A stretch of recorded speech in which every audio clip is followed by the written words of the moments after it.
Okay, riders, random start. Riders ready, watch the gate. Alain Cooper pour le BMXer. En fin de semaine, c'est la Coupe 11-12. On est en direct de Gatineau. Pour la petite fin de semaine, on vous a préparé un petit vidéo avec la présidente du club de Gatineau. Ensuite de ça, un petit tour avec la technique en arrière, comment ça se passe lors des événements, les inscriptions et aussi le photo finish avec Fred. Ensuite de ça, on va vous faire des petites vidéos avec certains coureurs.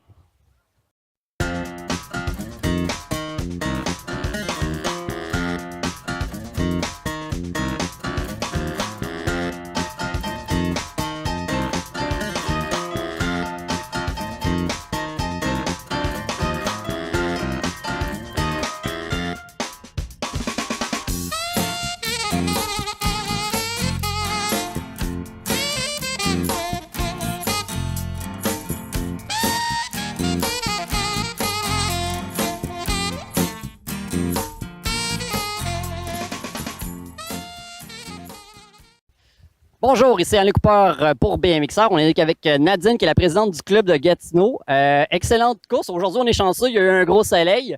Parlez-moi comment il y a eu d'inscriptions, comment il y a de membres, ainsi de suite. Bien, aujourd'hui, on a la chance d'avoir 213 coureurs au total.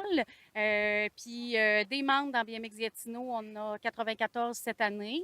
Notre moyenne se maintient pas mal d'année en année, là. Excellent. Vous avez dû travailler beaucoup sur la piste à cause que les tournois ici sont en terre.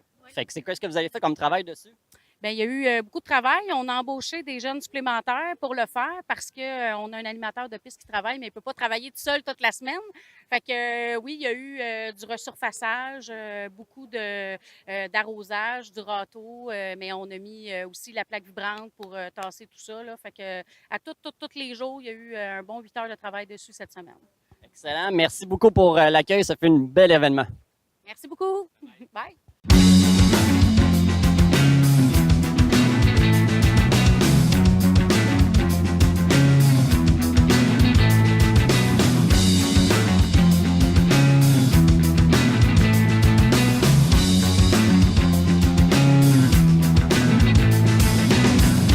Here's the plan, baby. I don't wanna do very much.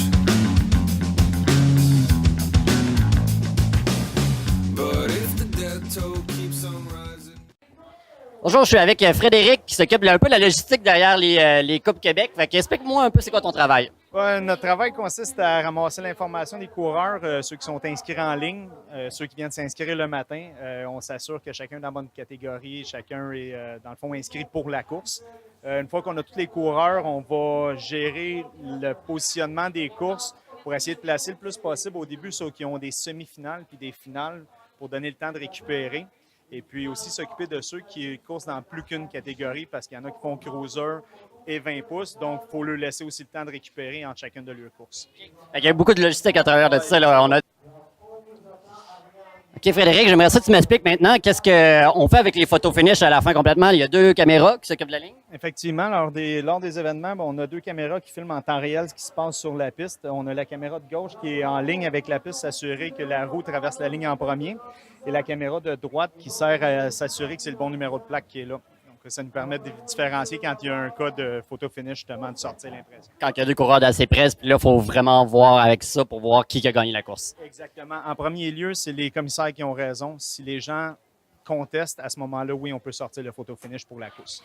Excellent, merci pour l'information. Ça fait plaisir.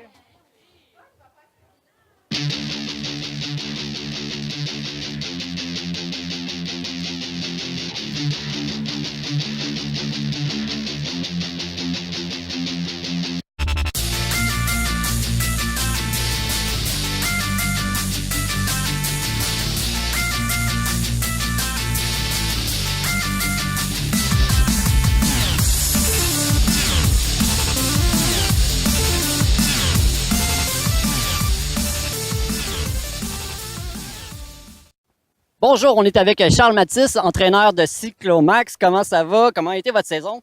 En fait, la saison a bien été jusqu'à présent à tous les niveaux, autant les coureurs locaux, régionaux, provinciaux et ceux qui ont même été jusqu'au championnat du monde cette année. Là, ça va bien au niveau de l'évolution. Ouais, vous êtes quand même toujours une bonne gang qui vient dans toutes les courses. Je pense que c'est un peu de ta faute. Tu encourages beaucoup les jeunes à entrer là. Tu as fait un excellent travail au niveau de coach. Vous avez aussi bientôt un Open qui s'en vient. Parle-moi un peu. Là. Oui, en fait, au niveau coaching, oui, on se présente tout le temps entre 32 à 45 coureurs par course. Le 45 étant le summum de ce que j'ai eu cette année au niveau de la présence en compétition. Puis ça fait que justement la pyramide monte vers le haut tranquillement. On voit que la profondeur du club va toujours de mieux en mieux. C'est un club qui existe depuis 2006, donc tranquillement, en fait, on récolte là, ce que l'ensemble du travail de l'équipe a fait avec moi. Et puis, oui, effectivement, le 16 septembre cette année, c'est notre Open de Beaubriand, traditionnellement, comme on fait chaque année, qui est un peu un festival de BMX avec des courses traditionnelles, mais aussi souvent des petites courses loufoques. On aimerait, un moment donné, éventuellement, faire des fameuses courses de sidecar comme on faisait dans les années 70-80. Mais cette année, si jamais il y a des clubs qui sont intéressés, on aimerait ça qu'un club amène un vieux vélo avec pas de pédalier pour qu'on puisse faire des vélotrotteurs pour adultes. Et on va probablement faire aussi les concours de Bunny Hop. On mijote quelque chose d'intéressant aussi sur le plan alimentaire là, avec différents fournisseurs. Donc ça, c'est à venir encore parce que je n'ai pas toutes les confirmations encore. Merci beaucoup, Charles. Est-ce qu'on se voit le 16 septembre et on n'oublie pas notre gros vélo traiteur? Oui, effectivement, merci. Ça va être fort intéressant. Merci. Au revoir.